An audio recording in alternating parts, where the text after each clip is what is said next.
Hello students, welcome back to our channel. Students, आज के lecture में हम एक्सरसाइज 6.3 बेसिकली स्टार्ट करने वाले हैं, बट उसके पहले 6.1 एंड 6.2 के जो आपके डाउट्स हैं वो मैं क्लियर कर देती हूँ। सबसे पहले 6.1 का क्वेश्चन नंबर 10 आपका डाउट था, तो पहले वो क्लियर कर देती हूँ आपको। Question number 10 says a ladder 5 metre long is leaning against a wall. The bottom of the ladder is pulled along the ground away from the wall. देखो, एक लैडर है 5 मीटर लॉन्ग, वो वॉल के against lean कर रही है। मान लेते हैं this is your wall, this is your ladder, ऐसे ही लीन करेगी वॉल के अगेंस्ट। अब लैडर जो है वो ग्राउंड से अवे पुल कर रहे हैं, मतलब नीचे से। ये जो आपकी लैडर है, अगर मैं इसको ऐसे खींचूंगी तो ये लैडर नीचे नीचे जाती रहेगी, क्योंकि यहाँ से हम इसको खींच रहे हैं। किस रेट पे खींच रहे हैं? At the rate of 2 centimetre पर सेकेंड। यानी कि जब ये लैडर ऐसे नीचे नीचे जाएगी तो यहाँ से ये डिस्टेंस बढ़ता जाएगा। ऐसे ही होगा, लैडर नीचे को जाएगी, ये डिस्टेंस बढ़ता रहेगा। ठीक है। How fast is its height on the wall decreasing when the foot of the ladder is 4 centimetre away from the wall? कितनी इसकी हाइट जो है किस रेट पे डिक्रीज हो रही है? देखिए, अभी लेडर की हाइट इतनी है, जब इसको खींच देंगे, नीचे खींचेंगे तो लेडर यहाँ तक आ जाएगी, टेढ़ी हो जाएगी। तो ये जो हाइट है किस लेवल पे डिक्रीज हो रही है, ये आपको बताना है। अगर लेडर 4 मीटर अवे पहुंच जाते हैं, यहाँ से ये डिस्टेंस 4 मीटर हो जाता है, यानी कि एक्स जो है ये और दूर चला जाएगा। लेडर जब ऐसे से जाएगी तो एक्स और दूर चला जाएगा, 4 मीटर अवे चले जाती है। ठीक है। तो बेसिकली अगर देखा जाए तो ये जो 2 सेंटीमीटर पर सेकेंड के उससे ये दूर जा रही है, ये जो दूर जा रही है, यानी कि ये एक्स डिस्टेंस में चेंज आ रहा है। तो यानी कि ये change with respect to time आ रहा है, बिकॉज 2 सेंटीमीटर पर सेकेंड है, तो यानी कि डी एक्स में चेंज आ रहा है with respect to time d t. ये दिया हुआ है 2 सेंटीमीटर पर सेकेंड। पूछा क्या हुआ है कि हाइट में कितना डिक्रीज आने वाला है, तो D h by d T आपको बताना है। कब? जब x इज इक्वल टू 4 है। ठीक है। सबसे पहले इसको अगर हम देखते हैं तो ये आपके पास 5 सेंटीमीटर है, ये आपको h दे रखा है, ये आपको x दे रखा है, ये एक राइट ट्राइंगल बन जाएगी। तो इस पर पाइथागोरस लगा सकते हैं। A C square 5 square is equal to h square plus x square, या आपका 25 is equal to h square plus x square. Both side differentiate कर देंगे विद रिस्पेक्ट टू टी। 25 को डिफरेंशिएट करेंगे, 0 आएगा। एच स्क्वायर की डिफरेंशिएशन क्या हो जाएगी? 2h, फिर x किसको माना है? h को, उसकी further differentiation d h by d t, plus x square की डिफरेंशिएशन 2x, इसकी further differentiation dx by dt। अब दोनों में से जब 2 कॉमन ले लेंगे, 2 इधर 0 से डिवाइड होकर 0 बन जाएगा। यहाँ पे क्या बचेगा? h dh by dt plus x dx by dt। अब अगर x की वैल्यू 4 है तो यहाँ पे h dh by dt plus x की जगह 4 डालेंगे, dx बाई dt की वैल्यू आपको क्या दे रखी है? 2। ठीक है। अब एक चीज आप देखो, यहाँ पे आपके पास 5 मीटर्स यूनिट दे रखी है। ये जो x की वैल्यू है ये 4 मीटर्स है, बट अगर आप ये देखेंगे तो ये 2 सेंटीमीटर्स है। ठीक है। जब यूनिट डिफरेंट होती है तो आपको थोड़ा सा ध्यान देना पड़ता है। अब यहाँ पे भी अगर देखेंगे D h by d T अगर मुझे निकालना हो, ये 4 इंटू 2, यहाँ पे मैं साइड में करके दिखा रही हूँ, 4 इंटू 2, अगर ये उधर चला जाएगा तो माइनस 4 इंटू प्लस 2 हो जाएगा, ये उधर जाएगा तो माइनस 4 इंटू 2 होगा। h उधर जाके डिवाइड हो जाएगा, यहाँ पे h डिवाइड हो जाएगा ये D h by d T. ठीक है। अब अगर इस पाइथागोरस थ्योरम से हम देखें, हमने h भी निकाल लिया, बिकॉज ये आपके पास 5 है, ये x अगर आप 4 लेते हैं तो पाइथागोरस से ये क्या आ जाता है? 3। पाइथागोरस ट्रिपलेट है तो ये 3 मीटर। अगर इस h की जगह मैं 3 डाल देती हूँ, देखो 4 जो था वो भी आपका मीटर्स में था, h3 ये भी मीटर्स में है, ये 2 सेंटीमीटर्स में है, तो ये मीटर से मीटर तो कैंसिल हो गया, यूनिट आपकी सेंटीमीटर ही बची। ठीक है। तो हम इसलिए कुछ चेंज नहीं कर रहे हैं, यहीं पे ये मीटर मीटर कैंसिल हो गया। तो आपने यहाँ डाल दिया 4 इंटू 2, यहाँ पे h की वैल्यू 3 डाल दी, 4 इंटू 2 इज 8, 8 उधर जाके -8, ये 3 इधर जाके डिवाइड हो गया। तो जो चेंज है D h by d T वो आपके पास क्या है? -8/3। अगर आप अपनी एनसीईआरटी में आंसर देखेंगे तो वहां पे आपको +8/3 सेंटीमीटर पर सेकेंड दिया होगा। तो +8/3 आप बोलेंगे ये तो गलत आ गया, नहीं, गलत नहीं है। आपको पूछा how fast of its height is it's Heights on the wall decreasing, कितनी फास्ट वो डिक्रीज हो रही है। देखो बच्चों, डिक्रीज के लिए ही नेगेटिव साइन डाला जाता है। ठीक है। तो अगर आप इसको यहाँ पे नेगेटिव नहीं डाल सकते हैं तो आप ऐसे भी लिख सकते हैं the height is decreasing at the rate of 8/3 centimetre पर सेकेंड। बट अगर आपको स्टेटमेंट नहीं लिखनी है तो डिक्रीज के लिए आप माइनस साइन डाल सकते हैं। ठीक है। सो ये आपका 6.1 का डाउट था। एक 6.2 के भी आपके 2 क्वेश्चंस में डाउट है। 6.2 क्वेश्चन नंबर 16 एंड 17 में आपका डाउट है, तो क्वेश्चन नंबर 16 एंड 17 देख लेते हैं। बहुत ही आसान है।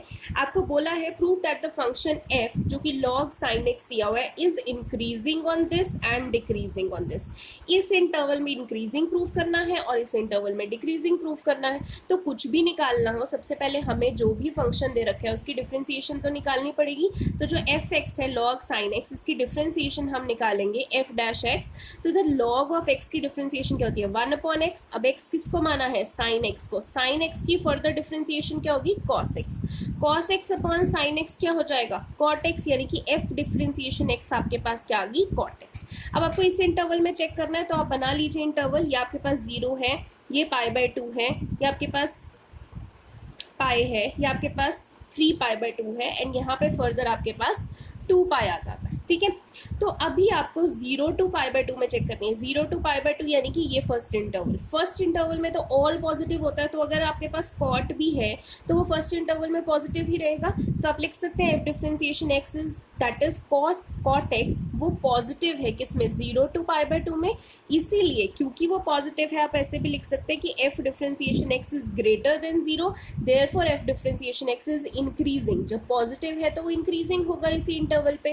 अब दूसरा इंटरवल चेक करना है π/2 to π में, π/2 to π सेकेंड इंटरवल में आपका होता है ना all school to college. School यानी कि साइन और कोसेकेंट ही सेकेंड इंटरवल में पॉजिटिव होता है, बट ये तो कॉट है यानी कि ये क्या होगा नेगेटिव। तो आप क्या लिखेंगे cot x is negative in π/2 to π interval and f differentiation x less than 0 है। जब वो लेस देन 0 होगी यानी कि वो डिक्रीजिंग। ठीक है, सेम इसी तरीके से आप क्वेश्चन नंबर 17 भी कर सकते हैं, वो भी आसान है। आपको ये फंक्शन दे रखे हैं, प्रूव वैसे ही करना है। तो function log of cos x, तो log of x 1/cos x। cos x की फर्दर डिफरेंशिएशन करेंगे तो माइनस sin x। अब minus sin x upon cos x क्या हो जाएगा माइनस tan x। तो f differentiation x minus tan x आएगी। तो माइनस tan x क्या है नेगेटिव है, किसमें 0 to π/2 में। आप चेक कर लेंगे, मैं इसी में चेक करवा देती हूँ आपको 0 to π/2 में। ठीक है, आपके पास tan x जो है वो तो पॉजिटिव आएगा, बट माइनस tan x क्या हो जाएगा नेगेटिव हो जाएगा। तो आपके पास ये नेगेटिव है, लेस देन 0 है, तो ये क्या हो जाएगा इस इंटरवल में डिक्रीजिंग हो जाएगा। दूसरा इंटरवल 3π/2 to 2π।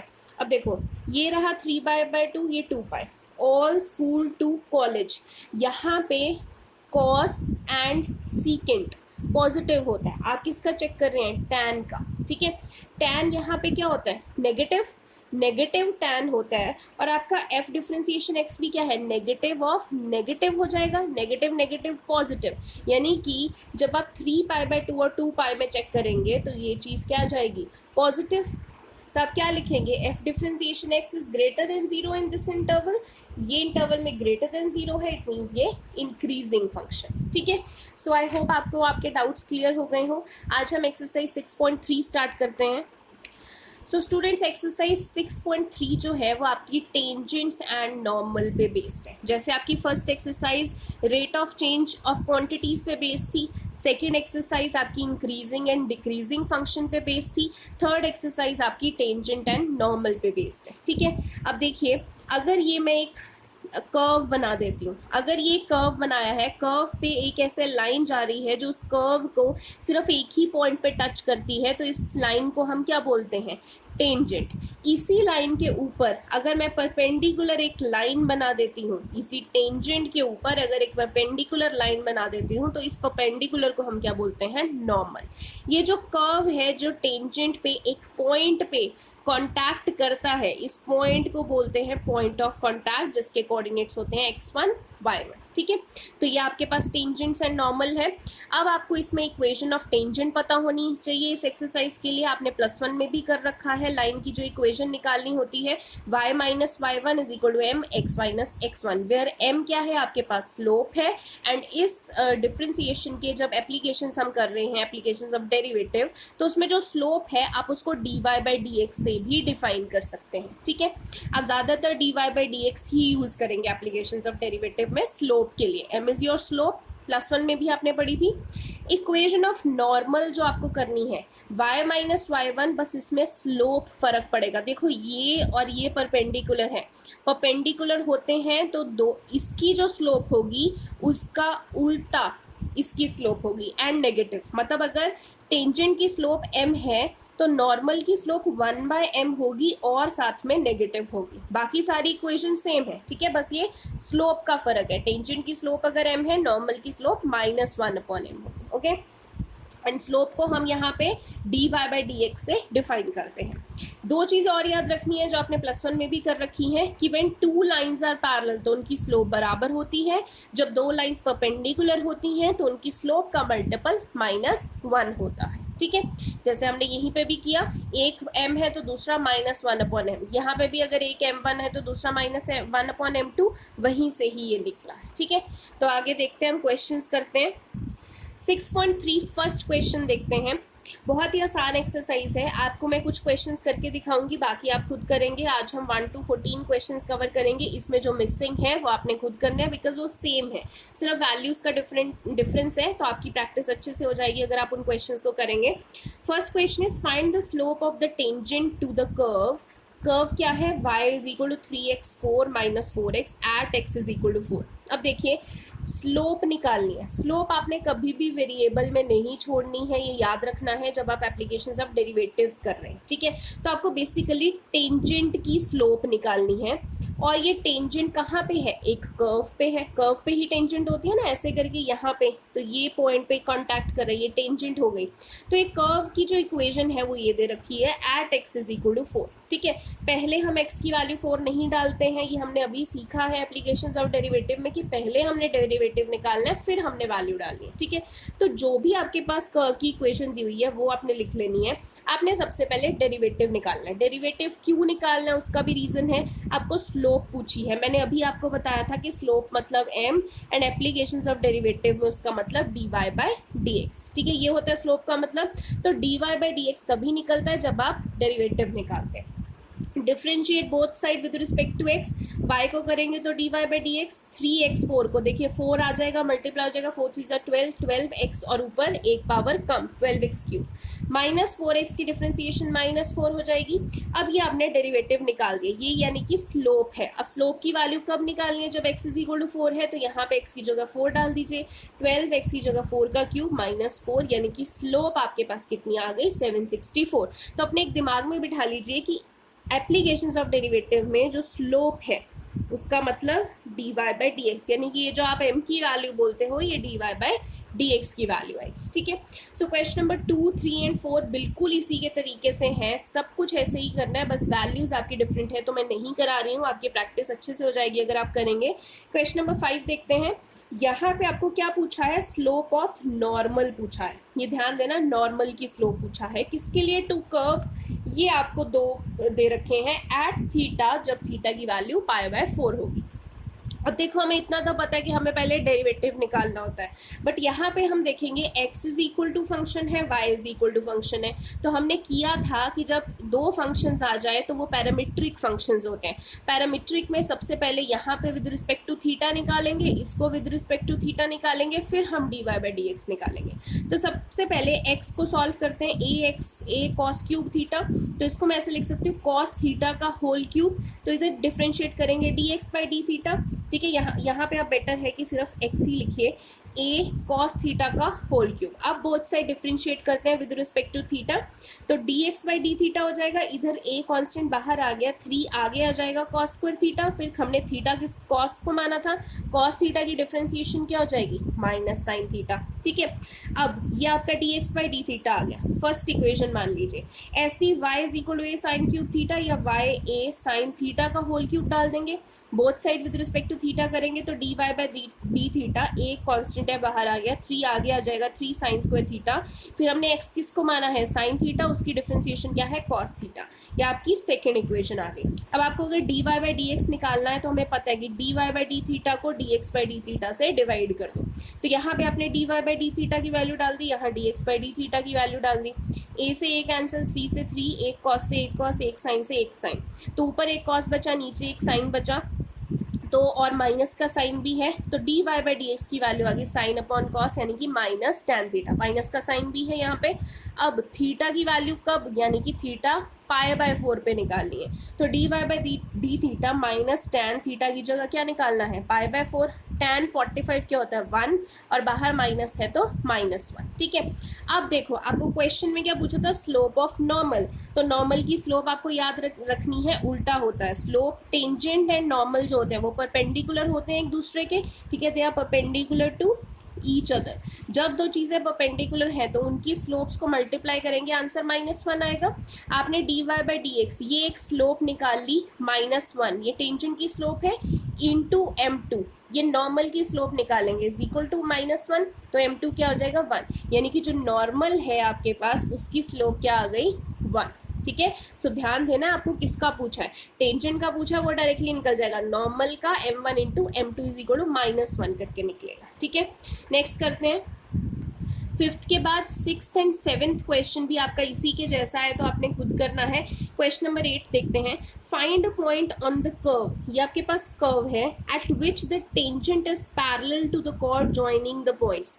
ये एक कर्व है जिसके ऊपर एक टेंजेंट है, टेंजेंट कॉर्ड के पैरेलल है, ये कॉर्ड है, मान लो ये ए बी कॉर्ड है, ये टेंजेंट है, जो कॉर्ड है वो टेंजेंट के पैरेलल है, एंड जो कॉर्ड है उसके एंड पॉइंट्स आपको दे रखे, ठीक है। अब सबसे पहले ये कर्व की इक्वेशन दे रखी है, पहले हमने कर्व की इक्वेशन को डिफरेंशिएट करना पड़ता है, तो y is equal to x minus 2 का स्क्वायर, बोथ साइड डिफरेंशिएट करेंगे with respect to x, y क्या हो जाएगा dy बाई डी एक्स, ये 2 आगे आ जाएगा, 2x माइनस 2 और फिर x माइनस 2 को डिफरेंशिएट करेंगे तो 1 आ जाएगा, यानी कि dy बाई डी एक्स क्या आ गया 2 इंटू x माइनस 2, ठीक है। अब आपके पास ये कॉर्ड है, 2 पॉइंट्स दे रखे हैं, हम इस कॉर्ड की स्लोप निकाल सकते हैं क्योंकि ये और ये क्या है पैरेलल, जितनी इसकी स्लोप होगी उतनी ही इसकी होगी। हमने पढ़ा है कि if 2 lines are parallel then their slopes are equal. तो स्लोप ऑफ कॉर्ड जब 2 पॉइंट्स दिए होते हैं तो स्लोप कैसे निकालते हैं, +1 में सीखा था y2 minus y1 upon x2 minus x1, तो ये रहा y2 4 माइनस 0 अपॉन 4 माइनस 2, तो m क्या आ गया 2। अब as chord and tangents are parallel therefore जो कॉर्ड है उसकी स्लोप क्या है dy बाई डी एक्स जो हमने ऊपर निकाली है, इसकी टेंजेंट की स्लोप क्या है m यानी कि 2, दोनों को इक्वेट कर दो, आप सॉल्व करोगे x की वैल्यू 3 आ गई। निकालना क्या है, देखो स्टूडेंट्स आपको पॉइंट निकालना है, ठीक है, पॉइंट ऑन द कर्व, ठीक है, वो पॉइंट निकालना है तो कैसे निकालोगे, ये आपके पास x3 आ गया, x3 आ गया तो y तो निकालना है, y की वैल्यू यहाँ पे डाल दो, x यहाँ पे 3 डाल दो, y 1 आ जाएगा, यानी कि पॉइंट क्या हो जाएगा 3,1, ठीक है।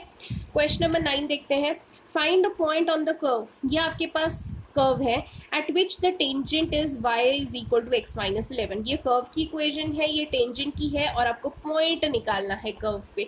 तो जो तो पहले कर्व की इक्वेशन है उसी को हम लिखते हैं, फिर both side differentiate with respect to x करते हैं, यहाँ पे y को करेंगे तो dy बाई डी एक्स, इधर करेंगे तो 3x स्क्वायर हो जाएगा, -11x को करेंगे तो -11 हो जाएगा, 5 को करेंगे +0 हो जाएगा, ये आपके पास dy बाई डी एक्स आ गया, ठीक है। अब आपको स्लोप निकालनी है, देखो स्लोप निकालनी है, जब आप टेंजेंट की स्लोप निकालने वाले हो तो आपके पास या तो आप एक इक्वेशन होती है y is equal to mx plus c, ठीक है, y इज इक्वल टू यहाँ पे इक्वेशन क्या है x माइनस 11, अगर मैं इन दोनों को कंपेयर कर रही हूँ तो c की वैल्यू -11, x के साथ क्या होता है m, इधर x के साथ क्या है 1, तो m 1 आ जाएगा। या आप दूसरे तरीके से निकाल सकते हो स्लोप, इस पूरे को लेफ्ट हैंड साइड पे ले जाओ तो ये क्या हो जाएगा, सॉरी इसको राइट हैंड साइड पे ले जाओ, x ये minus y -11 is equal to 0 हो जाएगा। स्लोप हम एक और फॉर्मूला हमने +1 में किया था -a अपॉन b, x के साथ जो होता है a होता है, y के साथ जो होता है b होता है, तो x के साथ 1, y के साथ -1 अपॉन -1 1 आ गया। तो या तो इस तरीके से आप स्लोप निकाल सकते हो या फिर इस तरीके से स्लोप निकाल सकते हो, ठीक है। तो m की वैल्यू तो 1 आ गई, अब हमें क्या निकालना है, पॉइंट निकाल। अब एक स्लोप हमने इससे निकाली, एक स्लोप m, तो दोनों तो है स्लोप ही, तो दोनों की स्लोप्स को इक्वेट कर देंगे, 3x square is equal to 12x square 4x की वैल्यू +-2 आ गई, ठीक है। अब x की वैल्यू +-2 आ गई, अब देखो y तो निकालना पड़ेगा क्योंकि हमें पॉइंट निकालना है। अगर मैं x की वैल्यू +2 लेती हूँ तो y सबसे पहले आपने कर्व में डालना है, आपने टेंजेंट में नहीं डाल देना, कर्व की इक्वेशन में x की वैल्यू 2 डालनी है, तो 2 डाल दिया, माइनस साइन आ गया। अगर मैं x की वैल्यू -2 डालती हूँ कर्व की इक्वेशन में तो 19 आ गया, ठीक है, यानी कि 2,9 एक फैक्ट आपका पॉइंट बन गया, -2,19 दूसरे पॉइंट बन गए, ये आपके पास पॉइंट्स हैं। बट अगर इन्हीं पॉइंट्स को आप टेंजेंट की इक्वेशन में डाल के देखो, जो कि इक्वेशन है आपके पास y is equal to x minus 11, इन्हीं दो पॉइंट्स को डाल के देखो। अगर मैं यहाँ पे x की जगह देखो 2 डालती हूँ, 2 माइनस 11 y माइनस 9 आ रहा है, सेटिस्फाई कर रहा है। कर्व की इक्वेशन से जो पॉइंट निकले वो टेंजेंट की इक्वेशन को भी सेटिस्फाई कर रहे हैं। बट अगर आप इसमें देखो -2, अगर मैं x डालती हूँ तो -2 माइनस 11 -13 बनता है, 19 नहीं बनता है। तो टेंजेंट की इक्वेशन में ये वाला पॉइंट नहीं जा रहा है। तो आपने क्या लिखना है, -2,19 does not satisfy the equation of the tangent, therefore आपके पास यही पॉइंट है जो आपको रिक्वायर्ड पॉइंट चाहिए। ठीक है, आई होप आपको क्लियर हुआ हो। क्वेश्चन नंबर 10 देखते हैं। Find the equation of all the lines having slope -1। देखो स्लोप अब दे रखी है, that are tangent to the curve this, curve दे रखी है और आपको इक्वेशन निकालनी है पॉइंट्स की। ठीक है, अब कर्व की जो इक्वेशन दे रखी है वहीं से स्टार्ट करते हैं, डिफरेंशिएट करेंगे, y को करेंगे तो dy/dx, इसको करते हैं तो देखो इसको ऐसे भी मान सकते हैं 1/x।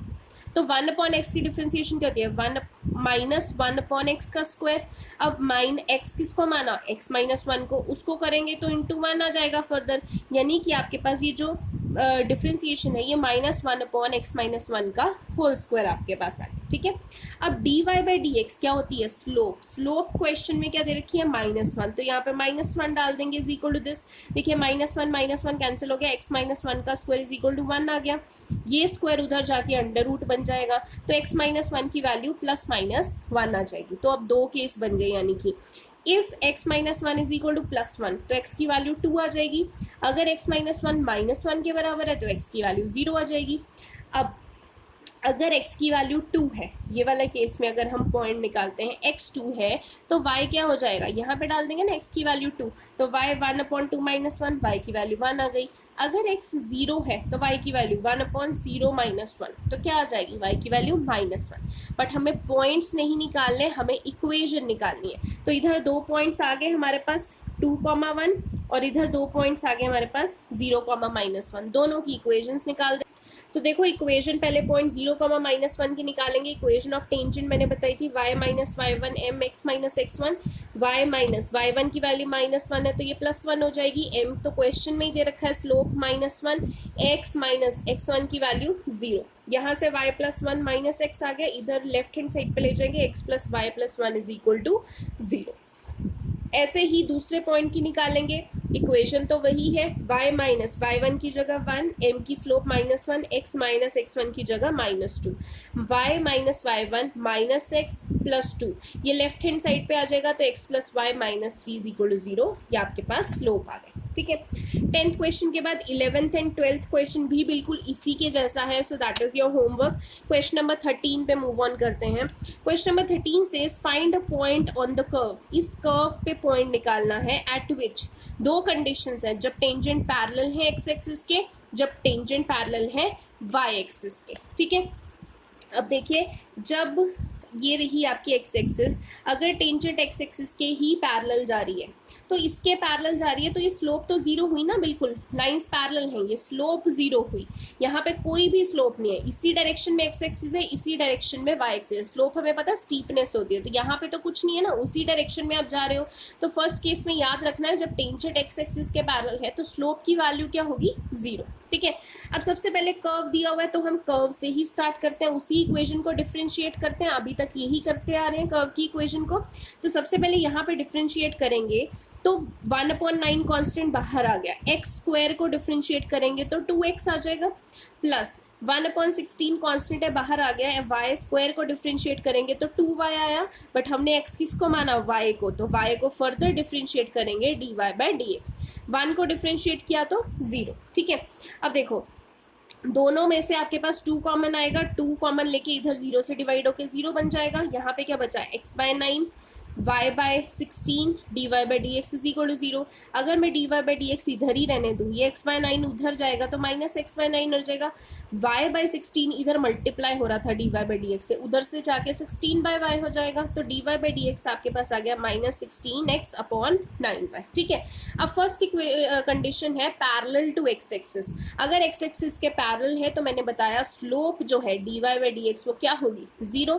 तो dy बाई डी एक्स यानी कि माइनस 16x अपॉन 9y वो 0 होगी, तो x की वैल्यू भी क्या आ जाएगी, देखो ये उधर क्रॉस मल्टीप्लाई करेंगे, 9y इंटू 0 0 बन जाएगा, minus 16x is equal to 0, minus 16 भी इधर डिवाइड हो जाएगा तो x की वैल्यू क्या आ जाएगी, 0। अब पैरेलल टू y एक्सिस देखना है, कोऑर्डिनेट सॉरी पहले पूरे निकाल लेते हैं। x की वैल्यू 0 आ गई तो y भी निकाल लेते हैं। कर्व की इक्वेशन में x की जगह 0 डाल देना, तो देखो 0.9 ये तो 0 ही हो जाएगा, तो y square upon 16 is equal to 1 आ जाएगा। 16 इधर मल्टीप्लाई हुआ, y स्क्वायर 16, y की वैल्यू प्लस माइनस 4, यानी कि पॉइंट आपके पास क्या आ जाएगा, x 0 y प्लस माइनस 4। दूसरा कंडीशन क्या आएगा, tangent parallel to y axis है। ठीक है, अब देखो ये आपकी y एक्सिस जा रही है, जब इसके इधर चला जाएगा, ठीक है, तो हम विद रिस्पेक्ट टू x हमने डिफरेंशिएशन निकाली है।